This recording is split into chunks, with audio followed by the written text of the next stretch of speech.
Purihin po ang Panginoon. Dito po tayo ang sulat ni Pablo sa mga taga-Galatia. Nang may pangaral ang magandang balita tungkol kay Jesus at matanggap ito ng mga hintil, lumitaw ang katanungan kung ang isang hintil ba ang nananalig kay Kristo at ay dapat pang pailalim sa kautusan ni Moises.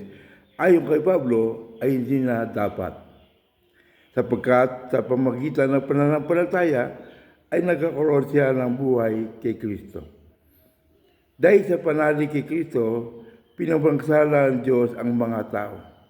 Subalit sa mag-iglesia sa Galatia, isang lalawigang Romano sa Asia Minor ay may sumasalungat kay Pablo na nagtuturong kailangan pangpasakop ang tao sa kautusan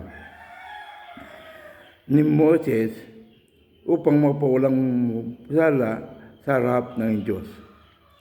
Ang layunin na sulat ni Apostol Pablo sa mga taga-Galatia ay mapapanumbalik sa tunay na pananampalataya ang mga nadaya sa maling turong ito. Nagsimula si Pablo sa pamagitan ng pagtatanggol sa kanyang karapatang matawag na apostol ni Jesucristo. Binigyan din niya ng pagtawag sa kanya bilang apostol ay nagbuhat sa Diyos at hindi sa tao, at ang kanyang misyon ay sa mga hintil.